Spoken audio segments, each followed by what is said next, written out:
Well, I was going to have the number one story be about the dock strike, but then I looked at the top of Bradford's head and I realized that that was really, the breaking news is that Bradford has lost his hair. What happened? Did you outgrow it?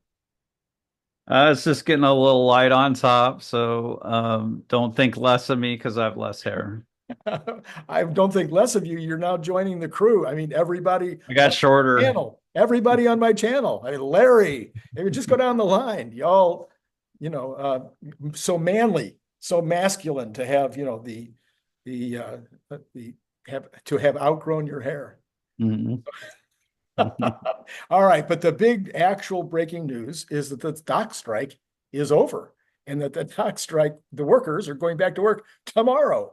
And they're not getting, everything they asked for, but I think it's a 61% raise. Yeah, that was the amount of the raise they wanted.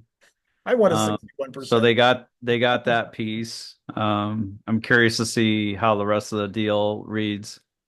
Yeah, like whether the automation part of it, did they actually convince them to do zero automation forever and ever?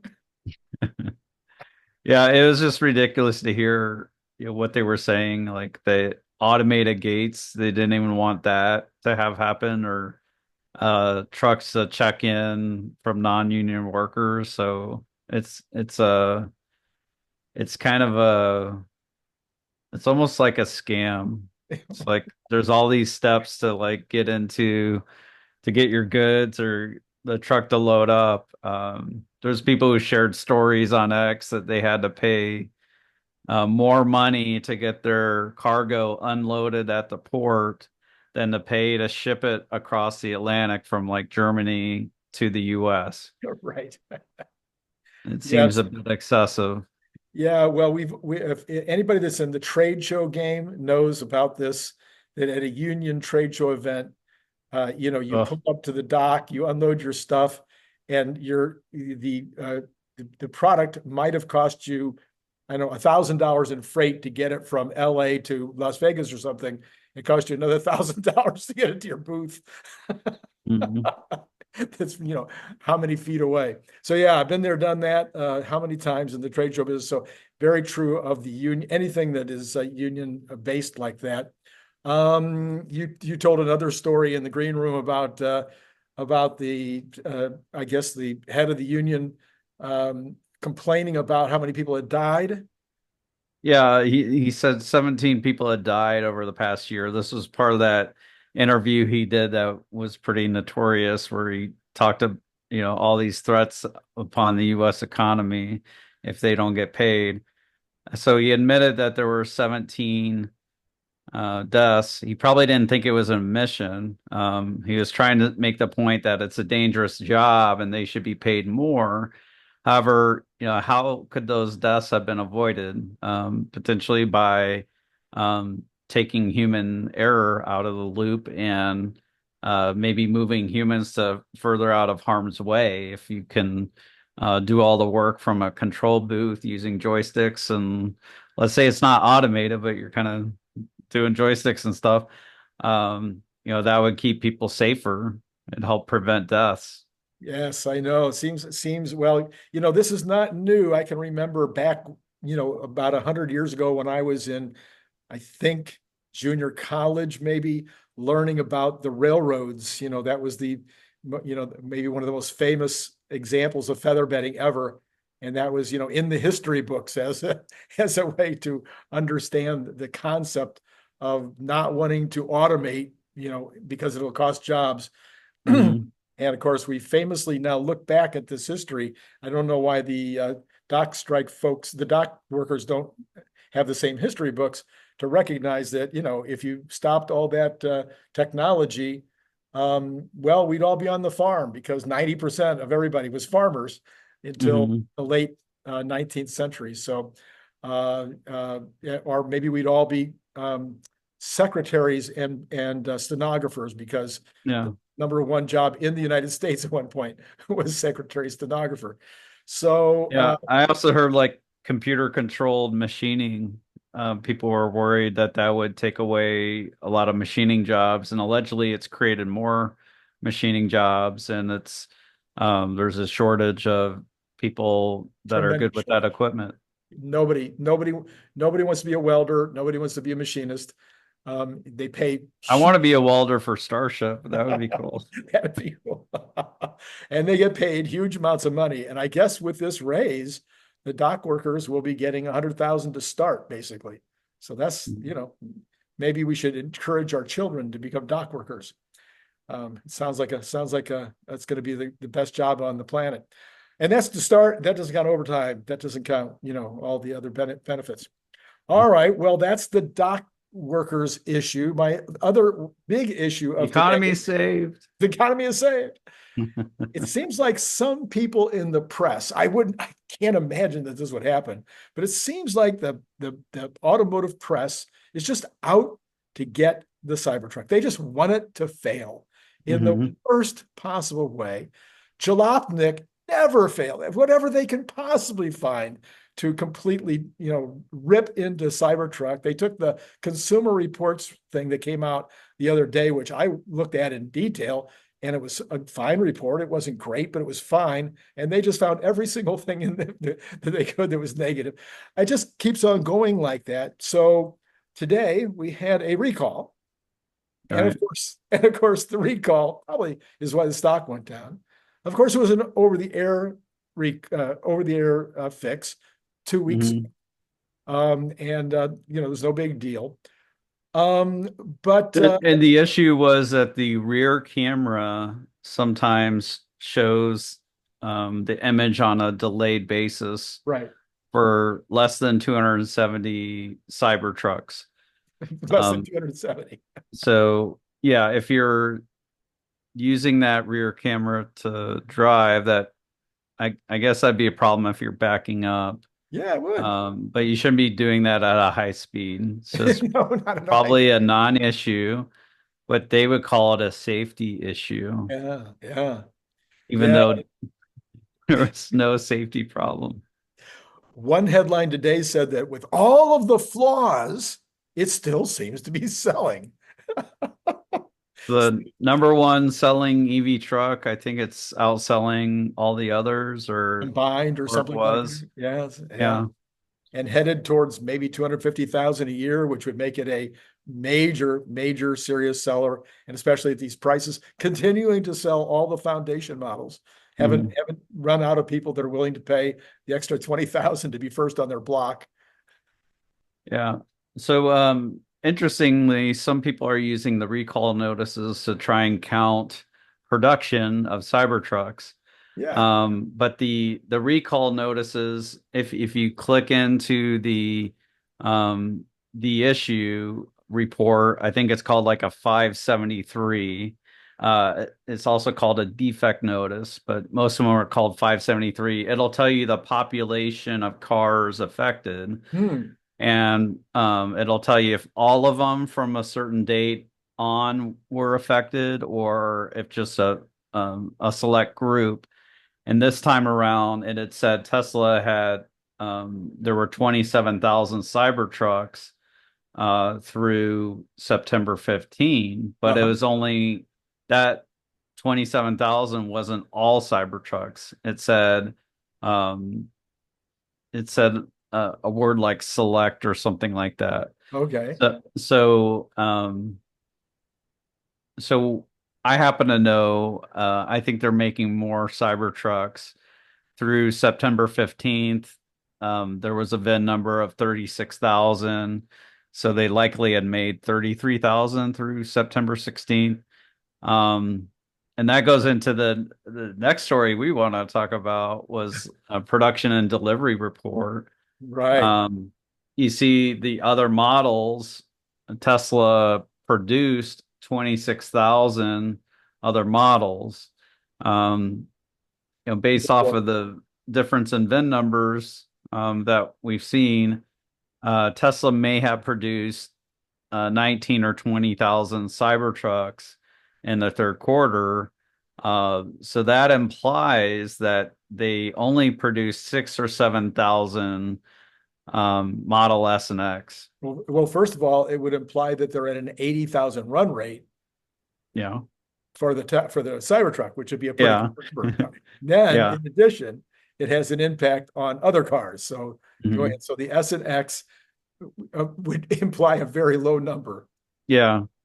I think overall the Cybertruck is great news because it's much more attention grabbing than the S and X. It's really captured people's imagination, love or hate or try to ignore.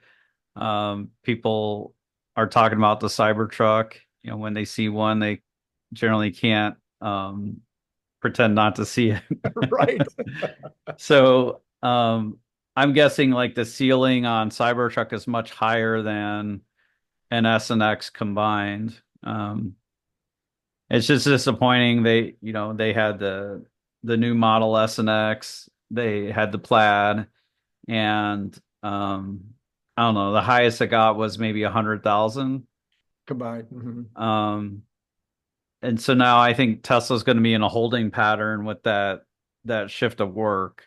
Um, they'll continue to make the S and X.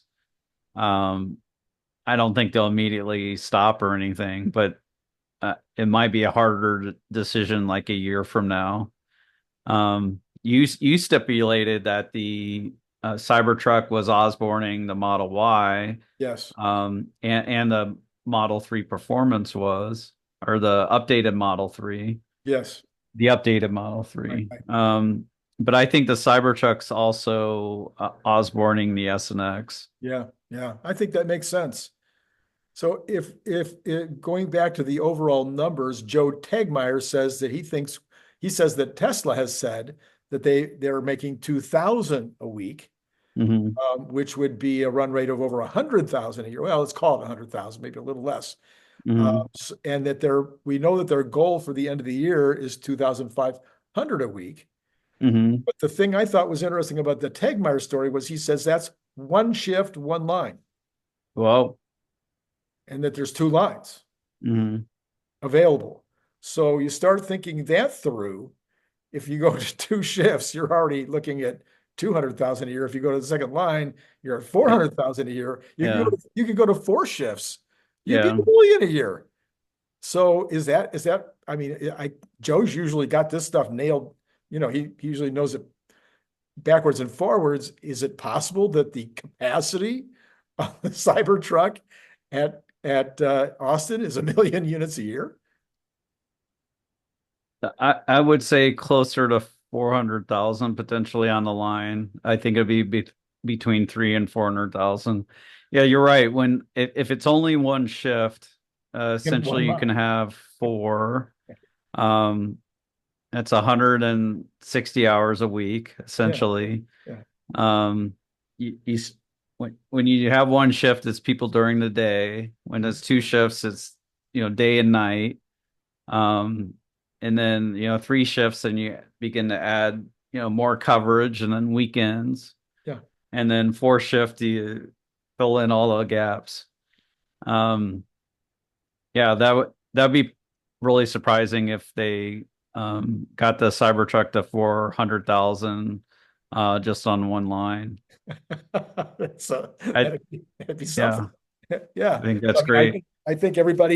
I think I've always assumed that the maximum for Austin was 250,000, but it sounds like the maximum for Austin is significantly beyond 250,000.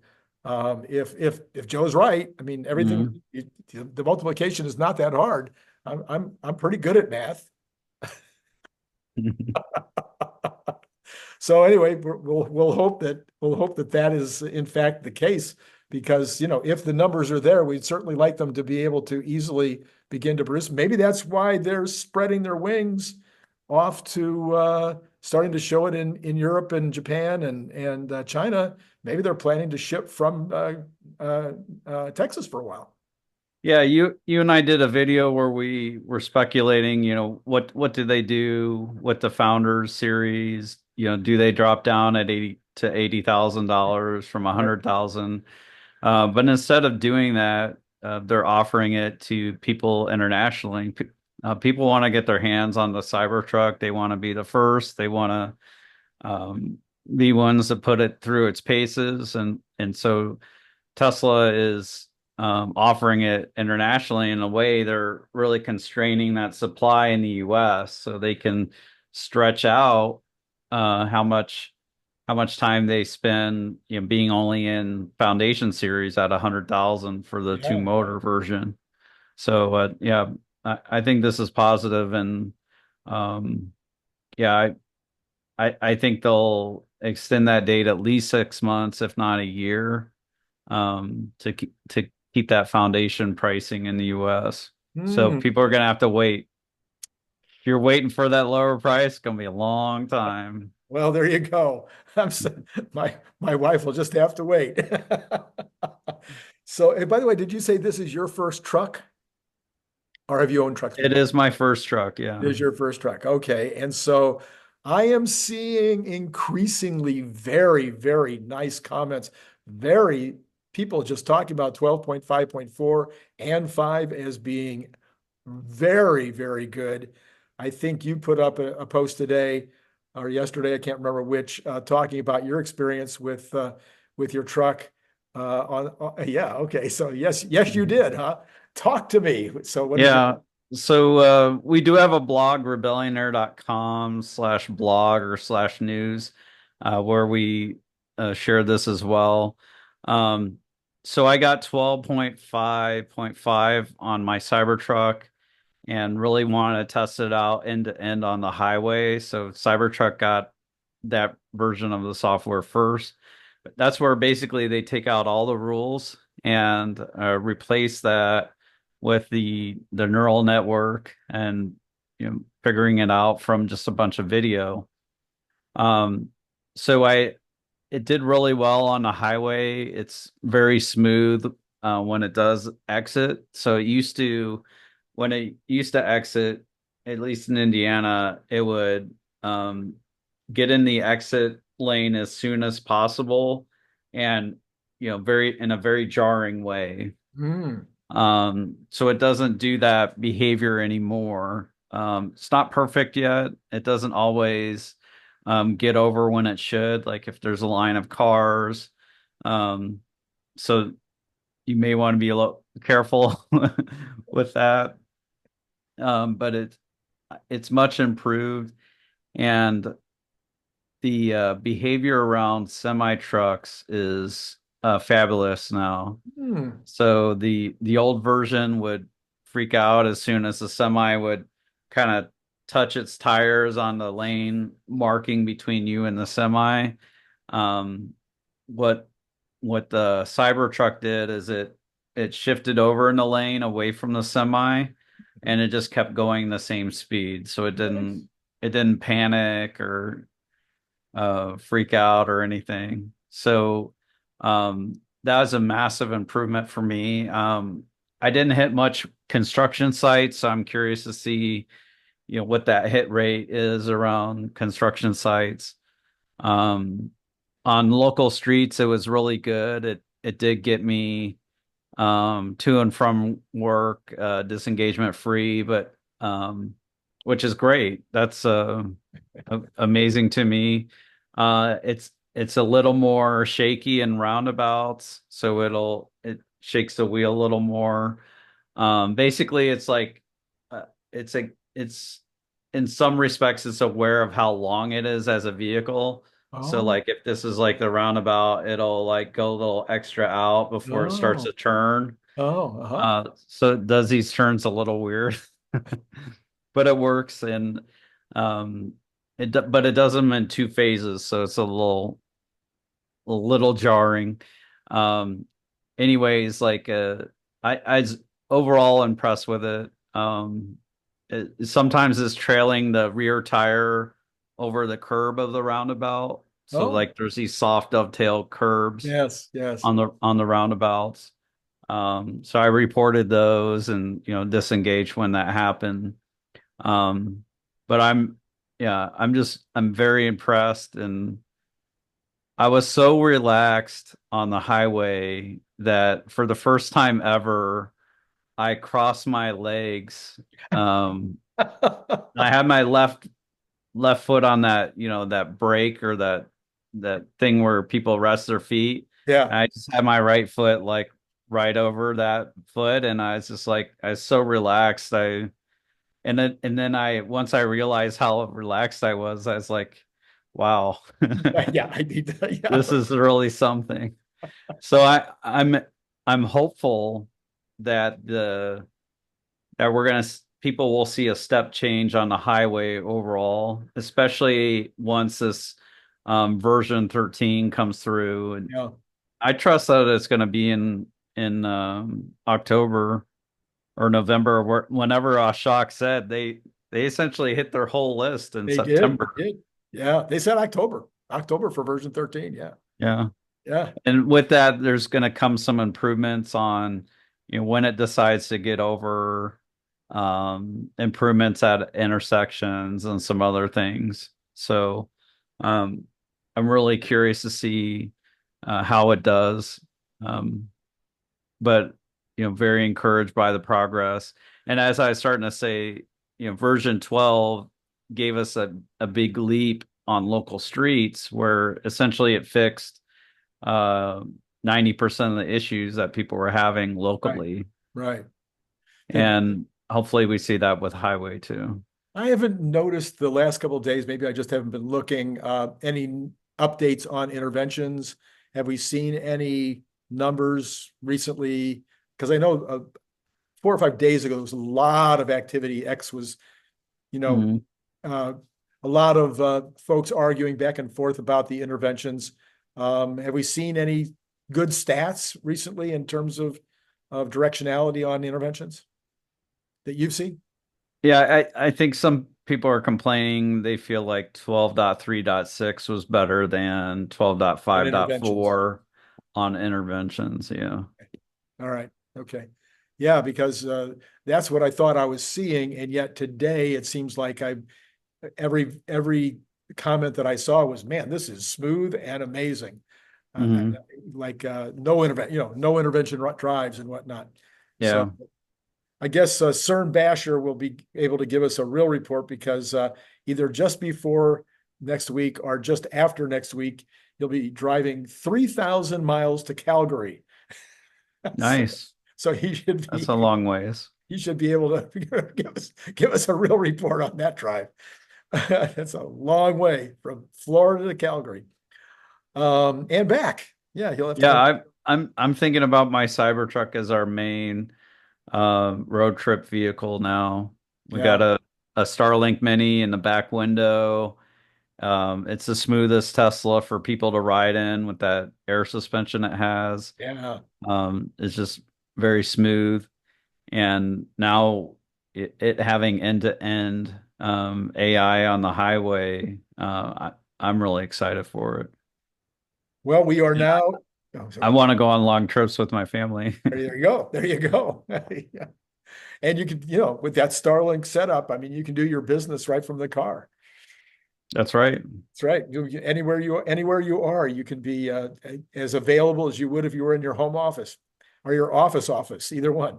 Mhm. We are now exactly 1 week, almost exactly, almost by time, we're almost exactly a week away from the Big 10-10 deal. You and I have spent some time talking, projecting, prognosticating Mhm. our expectations for next week.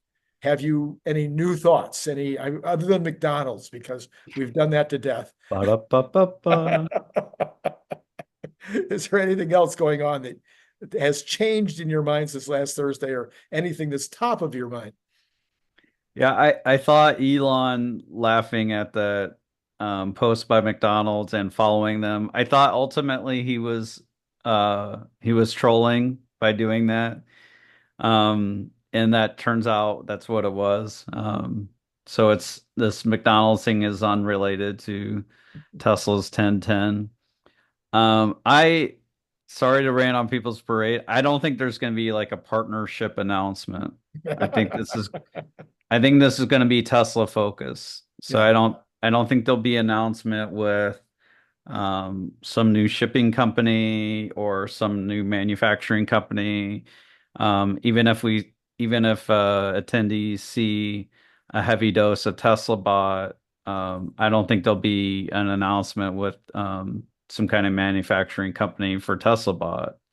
I don't think there'll be an announcement with Uber or Lyft. But Mark. I do think Lyft might be a better partner than Uber. Uber has a lot of chops though in logistics. Yeah. There's this whole freight side to Uber's business that no one knows about, where they help with freight logistics, so trucks moving freight across Huh. country. Huh. Basically, you can sign up, you can grab a load from Uber Freight and take it, and you know exactly what you're going to get and all that. Gotcha. Nice. Nice. So nothing on McDonald's. Well, I think we all know now that the McDonald's thing was not a thing, although as some multiple people said, including me, it would be very smart. I think that if I was McDonald's or In-N-Out or any of these other major national brands, I would absolutely be trying to be first in line for an Optimus, a slug of Optimi to go into my stores, because otherwise you're going to get in line. I mean, somebody's going to be first, and somebody's going to be hundredth and thousandth in line for these things, and the folks that are first are going to get a massive advantage over their competition. So it certainly made sense, even if it turned out to be not so much. Mhm. So, same thing would be true, of course, of any partnership with Robotaxi. There's clearly going to be fleets, whether those fleets are 100 or 1,000 or 3 or 1. There are going to be people that are going to be running cars out there to make a profit. Mhm. And so that's going to be one of the things, of course, I'm hoping for. One of my expectations is they'll give some clue as to what they think this business proposition looks like. Mhm. That'd be interesting to see if they gave concrete numbers for fleet operators. Um, we think that Tesla keeping them all to themselves, or at least the robotaxis, The that's cyber going to make, cabs. yeah, the cyber cabs, that's going to make the most sense. Um, but maybe potentially cash flow wise, they can't do that, or it may be a little tricky to do that at first. So, yeah, I think it'd be good to get an idea for the economics, even if it's just for Model S, 3, X, and Y, Yeah, yeah. and Cybertruck. It'd be Cybertruck. interesting to hear, like, okay, are the rates going to be different? So is it $2 a mile if it's a 3, and then 350 a mile if it's a Cybertruck? Yeah, yeah. What's that going to look like? Yeah, yeah, and that would make total sense. They do this, of course, with Uber and Lyft. You've got, your limousine, your black or whatever. So Mhm. not that I've ever taken that. I'm I'm never foolish with my money. I might be stupid with my money, but not foolish. So what is the I I mean, I just had a thought. oh, okay. So, people have been thinking that Tesla's going to promote more if they figure out autonomy, that they'll advertise more. Yeah, Um, but I wonder if they don't, because like, Teslas are very popular in the suburbs, and there tends to be a lot of early adopters in the suburbs. These are your people buying your Apple sure. products and all this stuff, and people crazy enough to try FSD, new versions of FSD. Um, so maybe they're going to lean on the early adopter crowd initially before they just, totally blanket a city or, go crazy in advertising. Yeah, well, of course, the advertising won't be okay, depending on how they roll it out, the Hmm. advertising wouldn't even be necessary. So if you're going to roll it out by city, you're only going to have X number that you need to do. If you're going to roll it out by like every other company has done, they've all rolled them out by city. Even Hmm. Uber and Lyft rolled them out once at Right. a time. So if they roll it out by city, you're probably not going to do any advertising. Now, if you do what Elon has always talked about, and you just want to flip the switch, and you're hoping that out of 2 million some odd vehicles in the United States, 100,000 all of a sudden want to make money on it, then I think you probably need to do some advertising, at least something. It may not have to be TV advertising, but it needs to be something in order to make people aware and are because people don't have the app. Yeah. The app have a car. Yeah. So one way or another, you got to get people to start downloading the app for a purpose other than driving their own vehicle. So I would think if you want to turn the switch, you're going to have to do something to get awareness up quickly. Mhm. Maybe Yeah. it goes viral. Well, it could. I mean, but even if it goes viral, then you need somebody clever to come up with a viral It thing. needs to be sustaining. Yeah. Yeah, the most viral thing I've ever seen in my life is Ghostbird, and I've used it on lots and lots of campaigns. It's this really funny owl, really Mhm. weird looking owl. It looks like the top of a stump. You wouldn't even know that it was a living thing. And it looks really bizarre. I've used that as an opening to lots and lots of videos that I've done for my clients. And it Mhm. gets like almost 100% opens because it's so weird. Mhm. So I'll throw that out. I'll let Elon know I about gotta check this out. Ghostbird. Ghostbird. Yeah, look it up. I should have if you look it up, I'll we could put it on the screen here. Okay. All right. Let's see. Ooh, I'll do that. Okay. That looks fake. I know it's Wow. Okay. I'm trying to find the image. oh, okay. All right. Okay. Here we go. But let's move on. I'll bring it up in a Okay. All second. right. You can bring it up in a minute. All right. So, all right. So those are some of the things that we'll be looking for next week. I guess you would be in my camp that you would hope for the earliest possible beginning of the Robotaxi service. Would you be in agreement on that? I was thinking that unsupervised would be ready in the summer Next as year. far as getting the disengagements and interventions per mile down to where they need it. So I think I'm early compared to everyone else. Yeah, I don't think it's going to be on Friday or on Thursday of next week. You can ride unsupervised. Unsupervised, no. Yeah. But supervised, would you be disappointed if there's no announcement that supervised is going to roll out soon? Yeah, I'd be a little worried because Okay. I feel like they need to figure out the software along the way and not just try and figure it all out on day one. And also get Tesla owners used to giving rides to people in their Tesla. And I think you'll see it's not that big of an issue for um, keeping your car clean. People worry about, people throwing up in the car or Right. whatever. It just doesn't happen that much. I Yeah. did some Uber and Lyft driving. The worst was like someone like put a greasy piece of food on the seat.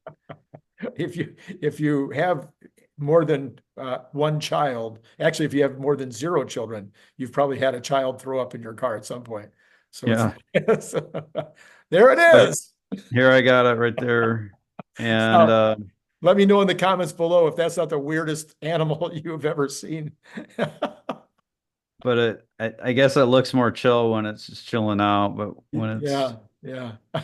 when you wake it up. Yeah, that was the very best thing I've ever done in terms of something that got somebody to open any kind of anything, an email. It doesn't matter, whatever you sent, people would open it if there was a Uh, ghost to start.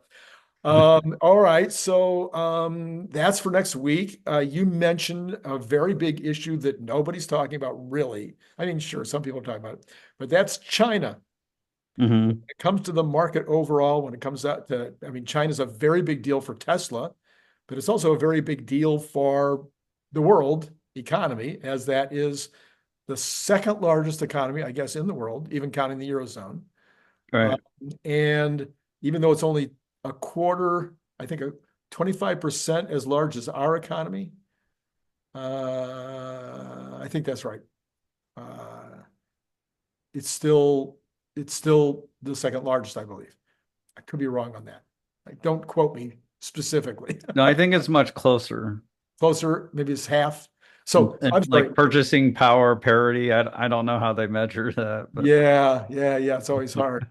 But anyway, the key issue is they look like they were just going down the slope. They've got all these problems with demographics, problems with their real estate, et cetera, and now they're trying to prop up their economy. So, what were your thoughts?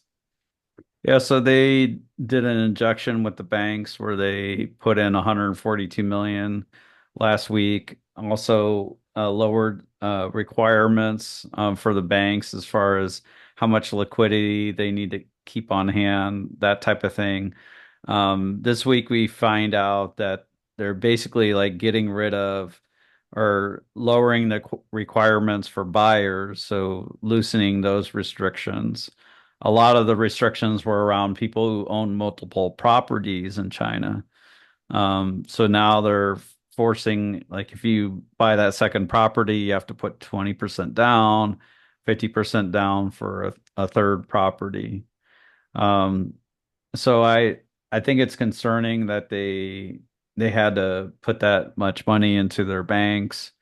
Um, because they felt like they had to, like that there was something wrong to the point where they had to do that.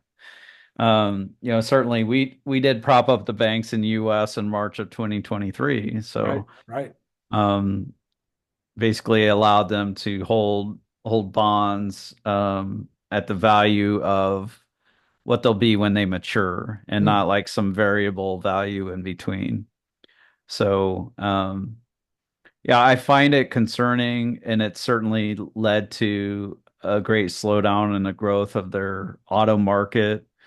You see legacy car companies such as Volkswagen pulling out of, or not pulling out of China, but basically saying like China might be a write-off now for yeah, them. yeah. It- Maybe even Mercedes, if I'm I think, remembering right. yeah. And Tesla's held steady in China. They didn't have a decline, and it's a huge source of profits for Tesla. It's China.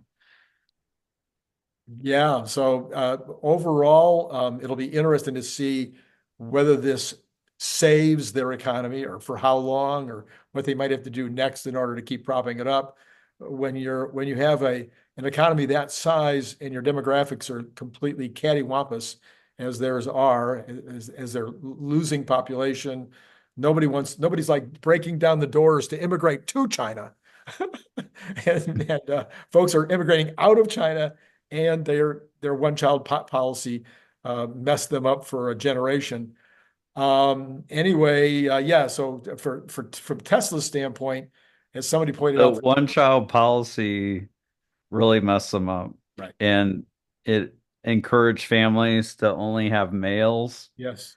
um, where a lot were killed in the womb, if they weren't male.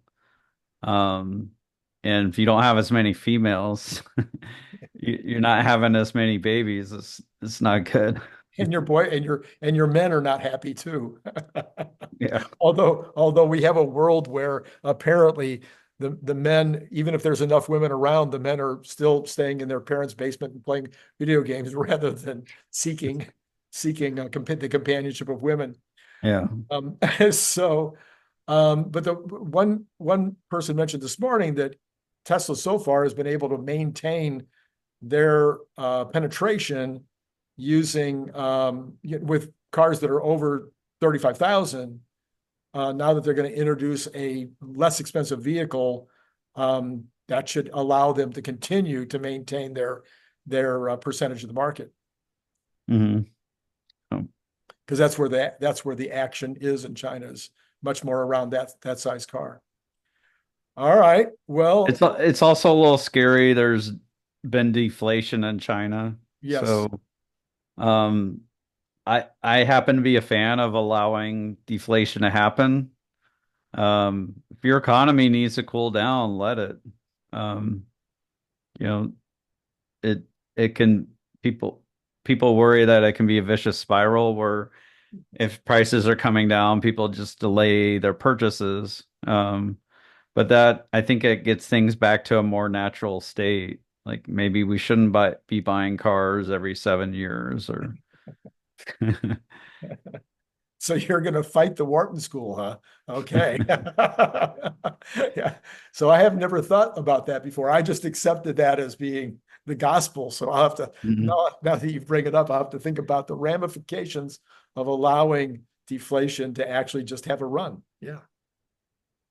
Yeah, let the economy correct. Yeah. It might If be, it needs to cool down, let it. could be bad. It could be bad for the treasury. Any last thoughts about the economy or about Tesla, about the stock market? Yeah, I've said today that I think today's blow off and yesterday's blow off, both days were more about people having an 85% run. And it was just on Tesla from its low 6 months ago. And people were just like, okay, good time to get out. But you talk to people. So maybe some of your clients or some of the people you've talked to are saying why they might have wanted to trim or why they didn't want to trim or what their thoughts were. Yeah, our thoughts on the numbers were that Mega Pack was a bit of a disappointment. So a number that started with a six, I think had a psychological hit on people. You know, we were anticipating like maybe 7.5 Mm, or eight mm, as the number. So I think that had an effect, and I think people were pushing their expectations higher just as the event came or the numbers came, and there's some disappointment from that. But I'm looking forward to 1010, and I wouldn't be surprised if there's another run going into 1010. yeah, okay. That'll be the And we headline. almost got to your 265. It I hit know we were like $3. 262 and a half or I something. know, I know. Last time I was within 92 cents. This time it was Mm. 2.5 bucks. But if I'm honest, I really meant 10.9, 10.10. That's when we would hit 265. So I still have a week to go to make the number as well as to be honest about it in terms of when I thought it would happen. So we'll see. I agree with you. I think we'll have a run between now and then. People will be how do you I mean, if I don't have any dry powder, but if I had dry powder, I would have absolutely been buying today. So I have to believe there's other folks that are feeling the same. Yeah. I, I'm looking forward to 1010. I'm hopeful that they bring the Optimus there. They're talking about the Optimus team being down at those studios. And that we see multiple models of vehicle, not just the cyber cab, but also maybe a cyber van that could be a taxi, but then a different looking version of that would be a van for people to have, and also the a compact hatchback. That'd be great to see all three of those. Also see Optimus. That would be my dream scenario. There you go. And maybe Arnold Schwarzenegger getting out of the car. You'd be so surprised how short he is. He's been a supporter of Elon, so Right. wouldn't be surprised. I wonder if he's a lot. Actually, he's my age, so he should have only lost maybe an inch so far. But he was really short to begin with. So I met his brother one time, and he was even shorter than Arnold. They're not a Mhm. tall family. All right, listen, I'll let you go then, and I will. I wouldn't call him short to his face, No, Randy. no, no. All right, let's get to the numbers. Okay, well, are you going to stay with me on the numbers? Or are you going to say No. goodbye? It's been great. Thank you so much for coming Yep. on board. All right, bye for now. All right, let's get to the numbers then. We have a problem with the CNBC folks today. There they go. They're back now. All right, let's take a look real quick at the stocks first. All right, so Tesla ended up down $8.36 for the day. In the after hours, it is up 50 cents. So not a big move back the other direction. The Dow was down 185, the NASDAQ down $6.65, and the S&P down 960. We have the Magnificent Seven, all 5 down, 2 up. Meta and NVIDIA were up. NVIDIA, of course, being up because Jensen said, it's crazy how many orders we're getting for the new BlackRock. Not BlackRock, Black, yeah. Age. Anyway, their new product. Black something. Okay. So we have the Cathie Woods also pretty much down except for Square up slightly.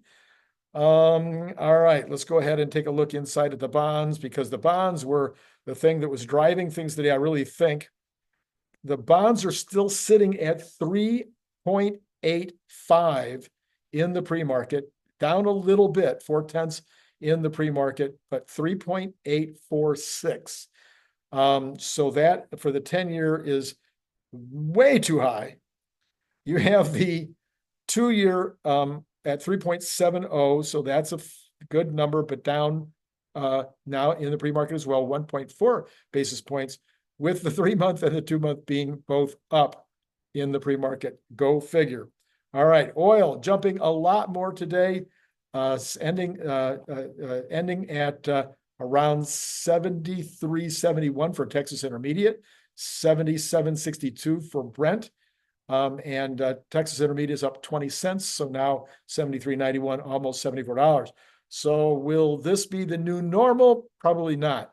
Once Israel decides what to do about Iran and Iran does or doesn't do something back, I would expect all of this to settle down. By the way, somebody made a really good theory, put out a good theory today with Israel creating all of this confusion and consternation in Syria, in Iran, in Lebanon. It would be a perfect time for the U.S. Navy to take out the Houthis and really set them back years, because that Houthi thing is still messing up freight all over the world, still causing container prices to be higher than normal. Natural gas down 0.03 in the pre-market, still sitting 297.